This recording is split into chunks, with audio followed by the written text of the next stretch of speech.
What's going on, guys? So today we're talking about the best decks from over the weekend, last weekend. Now, the reason we're open up to this page, not like a page of any of the deck lists, is because all of these decks, as well as some of the other of the top deck lists, have just been excluded from this because it is effectively a tier 0 format with Snake Eyes just like running rampant everywhere. We're going to be really more focusing on sort of like tier 2, high tier 3 type decks that you could definitely top a regional with, definitely win a locals with, maybe even get a top 64 to YCS, obviously, because that's what some of these decks were able to do. Starting with Unchained Yubel. This was the winner of the Omaha WCQ. Yubel is knocking on the door of getting to that spot of that sort of like tier 0 potentially esque format, but it's not there just quite yet. The main reason I wanted to focus on this deck for this video was I will be doing a video in a couple of weeks about how to beat Yubel. I have to play test against it and play test with the deck a little bit. I will say, if you are trying to figure out how to beat a deck, the best way to do is play it. Dueling book, YGO Pro, EDO Pro, sometimes Master Duel. If you're able to, if you have enough resources for that, that can give you opportunities to figure out how to beat a deck. Now, obviously, with Master Duel, you understand the ban list is different, so it's a little different, right? But especially like YGO Pro, EDO Pro, Dueling Book, I know they can have their own difficulties in positives and negatives, but it's a lot cheaper than spending $555 on a brand new meta deck. So that's something to keep in mind. But for the deck, we do have 1 copy of Yubel, 3 copies of Spirit of Yubel, 1 copy of Yubel Terra Incarnate, double Gruesome Grave Squirmer, 1 Chaos Summoning Beast, 3 Dark Beckoning Beast, 1 Shavara, which does seem to be popping up a lot. I thought it was because it was the Fire Monster, but I don't see like Hida or anything like that, or Princess. So that's I thought this one was popping up. I mean, I know it has a really good effect as well, but a lot of the Unchained cards do. But 3 copies of Samsara, how do you say it? Triple Ash, double Mourner, double Ogre, triple Veiler, triple Imperm. Like it's a hand trap format, right? So we know that. I mean, this is 13 hand traps. Right, and then of course double Nightmare Pain, triple Nightmare Throne, triple Opening of the Spirit Gates. Unfortunately, this card never gets used in its actual deck. That would be so funny if this card got like banned, right? Like in a few months or like a year from now, this card's banned, and now Sacred Beast is just horrible because its best card's not in it anymore because Yubel took advantage of it. 1 copy of Triple Tactics Talent. It is a 41 card main deck, so I'm sure this was like the 41st card. 1 copy of Terraforming, Call by 1 for 1. 1 for 1 hits a lot of this deck, right? Yeah. And then obviously 1 copy of our Indomitable Chamber of the Unchained. We are running 3 copies of Phantom of Yubel, 1 Typhon. This is such an insanely powerful card. This is a big reason why Yubel is so powerful. I would really hope instead of hitting this, Konami would hit something like this, because this is just an insane Omni negate, and I just really wish, like, I understand like building a board of 9 negates is just how Yu-Gi-Oh is now, but just if Konami could avoid the Omni negation, that would be awesome. And we are running just the Unchained package of Lord of Yama, Soul of Rage, or Anguish, and of course Abomination. Just remember what these do, right? During your opponent's main phase, you can target a face of special and monster your opponent controls. Immediately after this effect resolves, link summon another Unchained monster effectively, right? And then they all have their secondary effects if they're destroyed.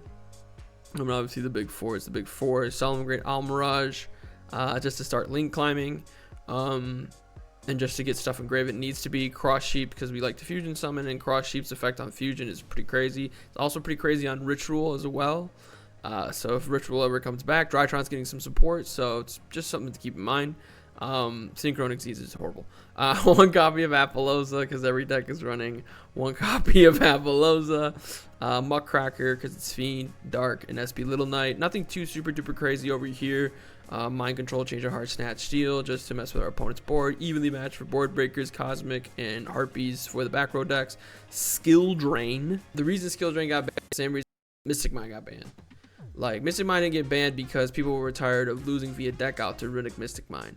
Mystic Mind got banned because, like, Tier Element was running Mystic Mind. Because, yes, Mystic Mind is better in a stun deck, just like Skill Drain's better in a Skill Drain deck, but it's still really obnoxious if someone just has, like, a Druid Swarm on board and Skill Drain just gets flipped face up. The 3 Bystials in the side deck's pretty standard. I didn't want to spend too much time on that, but this is Dynam Waria. This is interesting. It's an $81 deck. This is like this is like more budget than budget is budget. Like, this is, and if you've never messed around with Dynam Waria, it's definitely an interesting strategy. It kind of, I feel like it is on a very similar tier to Mendamion, Centurion, that sort of pile, because if your opponent, especially if your opponent doesn't know how to play around it, like if you bump into like 3 or 4 people at like an 8 rounds of Swiss tournament that don't know how to play this deck, those are just 3 free wins, right? And it is possible. I think it is likely that if you play 9 rounds of Swiss, you're gonna, like, a third of the people you play is like, I don't know how to beat this deck, I don't know how to play against this deck, I don't know what this deck does, all of these different things. And I think because of that, that makes that in and of itself gives Dynam Waria an advantage. But we are running three Zias, double Diplos. Diplos is the worst one of the two because it's obviously just such a trap card. Is what we want to do. Wannabe. What does this do? You send this card from your hand to the graveyard. Excavate the top cards of your deck with a number of unused spell or trap zones, and you can set one in excavated trap card. Send the rest to the graveyard during the next end phase. But send it to the graveyard, during the next end phase. Also place the rest at the bottom of the deck. This is super duper good because even if the Dynam Waria card doesn't get used and gets sent to the grave, we can still get access to it. Triple copies of Pot of Duality, because when this deck can be used in a deck, this deck does get used in the deck. There was a Floanderies deck I was going to feature, but I was just kind of like, you've seen one, you've seen them all. But they were also running Pot of Duality because that can also run Pot of Duality. Runic Stun was also one that I thought about featuring, and I was just like, we know what that deck does too, and Pot of Duality is a huge option for that because, obviously you have Pot of Prosperity that does something very, very similar, and actually, in fact, better because we can through 6 cards, but there has a cost, right? The cost is so much stronger for Pot of Prosperity because we lose our extra deck cards. Now, in some decks, I'd rather lose 3 to 6 extra deck cards instead of not being able to special summon, right? This is not one of those, right? You can lose extra deck cards by running Pot of Prosperity, but it's not that big of a deal. But we are running 3 copies of Dynam Waria Frenzy, 3 Domain, double Alert, 1 Brute, triple Intact, which I believe is the Monster Negate, 1 Soul of the Supreme Payoff. You're like, special summon. Oh yeah, that's right. That's right. We could just do this. I forgot that this deck is just like, let me just, if I can hover it the right type of way, let me just summon this card and just win. And we were paying half our life points, which plays, factors into our deck as well. And I think we have finally loaded. If this card is special summon, draw a card your opponent controls, right? And it can't be destroyed by card effects. Your opponent can't target with card effects.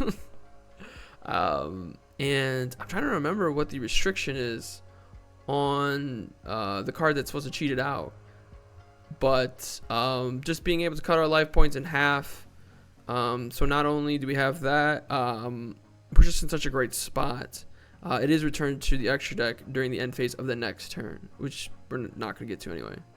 When your opponent activates a spell or card event, you base card from graveyard, and the big one to special summon. And of each pen. Oh, we don't do that, right? Nah, yeah, we don't do that. So that's just effectively just trying to cheat out Z-Arc, which is another big reason why this deck is so good. Triple Mind Drain. You do activate Mind Drain, and it's if you're going first. This is kind of some cheese. I've definitely thought about it though, because it's just such a hand trap heavy format. And as the format goes, the format responds, and Mind Drain can just flip up, and now all of a sudden, a third of your opponent's deck, sometimes even half of your opponent's deck, is turned off. Right? Do keep in mind, Imperm can still be used. Another reason why Imperm is super great. Double Trap Trick, because it searches everything except for these guys. Oh, and this. Double Fair Flames, because this is the win con. You think it's this or sitting on skill drain? No. This is the win con. This card is the main reason why I like this deck so much. Because when I very first saw this, I mean, this card's like possibly 10 years old. It's getting there. It's like maybe I think 7. When it first came out, I was like, wait, this card's broken, but you have to be able to activate it. But this deck loves this card. The interactions here is amazing. Iron Thunder, I believe it's just an Omni Negate too, like Solemn Judgment, still having a tougher time loading, but it is still on that thing of like pay after life points. And what's so cool about these 3 cards specifically, because this says pay 1,000, right? But most of these cards say pay half your life points. Well, you're always gonna have half your life points, right? I mean, I don't know what happens when you're at 1 if you go to 0.5, but I doubt that'll ever happen. But triple copies of Kentingra, if I said that right. Triple copies of Rex Term. If you don't know what this card does, your opponent cannot activate the effects of monsters they control that have attack greater than or equal to your life points. So you get your life points down to like 500, and your opponent's deck is turned off. But also, you know, if your life points are down to 400 or 500, you're playing a very dangerous game. You lose to sparks. You lose to 3 sparks. 2 copies of Stealth Verge, 1 copy of Starving Venom, Predapower Fusion Dragon. I don't know how we make these. I'm not sure how we make these. Dragon Fusion Monster. Is this generic? Fusion, I thought it was, yeah, Dynam Waria. I don't know. I'm not sure. Dulcolagia, because by the way, these are dinosaurs and can be searched off fossil dig. Eradicator, because it's Eradicator and it's at 3. D-Barrier, because once again, Tempai Dragon, potentially the mirror match, what have you. Evenly matched, because it is a normal trap card, which is what our deck loves. Double Lightning Storm, 1 Harpies, and triple D Shifter, because this deck can do that. But now we are on the South American WCQ for this Danger Dark World deck. I got top 64. This deck always finds a way to make it. When there's a big enough, I don't know what it is. Like, you have like 1 to 200 person regionals. They're like, you don't see Danger Dark World, but all of a sudden you just make it like 1,000. All of a sudden here comes Danger Dark World. Actually, I think this WCQ only had 500, but still. You would think, like, the higher the event goes, the more likely you are not to see decks that are in this tier, but here it is anyway. 3 copies of Rambu, the Overking of the Dark World, 8 copies of Grappa, double Silva, triple Snow, 3 Genta, 1 Cerulean, double Bigfoot, triple Nessie, double Moth, triple Mouthman, because I can't talk, double Chupacabra, and then one of the 2 that are at 1. Triple Gates, double Dark Hoarder, which I think is the most expensive card in the deck, the main deck. Double Ascension, double Allure, another card like Pot of Duality, where like if it's able to be ran in a deck, which obviously it does get ran in a deck, right? So like I've been messing around with a lot of Red Dragon Archfiend. That deck doesn't really run this, but it definitely can. Triple Tactics Thrust, Triple Tactics Talent. It was nice. We had like a nice 1 deck break from these cards, and then obviously Card Destruction, because it's Card Destruction. I like Drag Down though. I don't see a lot of people running Drag Down. I think Drag Down's a very underrated card though. Just so much potential with it. Obviously we're running double of the Grapha Fusion, 1 Baguska, because it's the best generic Xyz for. Obviously though, we got to run Degreus, if I said that right. Hope Harbinger, because we make level 8s. That's another card that if you can make it, you're definitely going to. And then obviously Skull Dread to fix our hand. The 2 Nightmare cards just for fun. Apollosa, Akashish Magician. What is this? If this card's leaves somebody return all monsters card points to once per turn, you can declare one name. Excavate. Interesting. 1 Dark, 1 SP, obviously. 1 Muckcracker. We are also running Sky Striker, Ace Azalea, because we run a bunch of dark monsters, and then Underworld Goddess because we have space, right? We wouldn't be running Jéja and Underworld Goddess and the Sky Striker, like an Akashish Magician, if we didn't have a lot of space. We are running 3 Skill Drain, 3 Eradicator, 3 Dark World Puppet, target up to 3 Fiend Monsters, quick play. Discard 1 Fiend Monsters. Oh, you banish cards.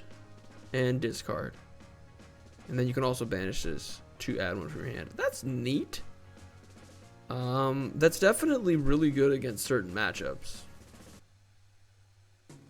I guess it does hurt Snake Eyes, doesn't it? Yeah, because it's like Flame Burge target, banish, can't be summoned. Spicy. Triple Mind Control, 1 Snatch Steal, 1 Change of Heart, because we want to take all of our opponent's monsters. And then double Lava Golem. I talked about this when I talked about the Melodious deck. If your deck can run this card or Ring Dragon of All Sphere mode, you should. And this deck doesn't usually use its normal summon. It just special summons out the danger cards, special summons out Dark World monsters, special summons out Grapha, wins the game. We've done it with every other. I mean, this deck's not even running any hand traps at all, right? Yeah, no. So I can almost. So I don't even want to do a test hand because like we know what it looks like as Dark World. Like. Really, at the end of the day, if you're going to top with Dark World, you just need to open well. This deck is Ritual Beast. This got top 8 at the South America WCQ. This deck did just come out, and it is very confusing. So I wouldn't be surprised to see this top more. Because it actually didn't have that great of a showing over its really first weekend. But like I said, it did just kind of come out. But triple Spiritual Beast Kanahawk, triple Rempengu, 1 Apelio, triple Lara, triple Elder. Oh, wait. Triple Spiritual Beast Tamer Lara, 1 Ritual Beast Tamer Lara, only 1 Spiritual Beast Tamer window, and then only 1 Wen, triple Ash, triple D Shifter, because it's the best card in the deck, triple Inheritance, which is also a really good card, 1 Ritual Beast Spawn, which I'm surprised because you can cheat out the Link Monster with this card, so I was surprised it's only at 1. On Goldstar because it's at 1, triple E-Telly because it's at 3, 1 Steeds because it's searchable, triple Evenly because just in case we go second, triple Skill Drained because this deck works really well under Skill Drained, and triple Imperm. Like a lot of the non-engine in this deck is just like cards that probably should have been dealt with previously. Like Ash is great, Imperm's great, Skill Drain's great, D-Shifter's great, Evenly's great, and Emergency Teleport's great, and then the rest is just a very solid Ritual Beast deck. Triple Kanahawk, Ulti Kanahawk, double Ulti Nakuchu Drago, 1 Ulti Pelio, double Ulti Gaia Pelio, double Ulti double of the small Link Monster, double of the blue Link Monster, Evil Swarm Exiton Knight. Because if we're playing Ritual Beast, we might as well just run it, just like the good old days. The Lightning Chidori, which you might not know what Lightning Chidori does, and then 1 copy of Baguska. I will say Lightning Chidori does require wind monsters, but if you look, that's what they all are. They're all level 4 wind monsters, and it does say if this card's Xyz summon, target a set card your opponent controls, return it to the bottom of the deck. Then once per turn, you can detach 1 material from this card. Target you face up card your opponent controls, return to the top of the deck. So it is targeting removal, but it's not destruction. So that's really, really cool. Got Cowboy for time, Ghost Sister because also for time. And you might be thinking these are a lot of cards for time, but Ritual Beast takes a long time. Like honestly, the new time rules benefit Ritual Beast a lot because when Ritual Beast was first on the scene, when Kanahawk for Ulti Kanahawk and all these stuff first came out, the time rules were different, right? So I don't want to get into it, but it was different, and Ritual Beast can definitely take more advantage of the time, like the time rules that take place now than when it was first released, because it was first released It was absolutely fantastic. Then it got like top 4 at Worlds. So then Alti-Kana got limited. The deck was terrible for a long time. And then, well, I mean, not terrible, but it was relatively bad for a long time. And then it got its new support. And now the time rules are different. So that's why they focus so heavily on the time rules. Triple D Fissure, going first, you can turn off a lot of hand traps. Double Lightning Storm, double Harpies for back row heavy decks. Anti-Spell Fragrance, because why not? There can only be one, because why not? And then triple Dimensional Barrier. And so there you have it. Let me know what you guys think in those comments down below. If there are any of these decks that you want me to do a video on how to beat, I got you. If you do want me to do a video on how to beat Centurion Mandamia, it's going to take a little bit longer because I got to learn the deck, but I know just about every deck under the sun, so I got that for you. But make sure you guys click that like button to show your support for the channel, subscribe for even more content. Most importantly of all, have a good day.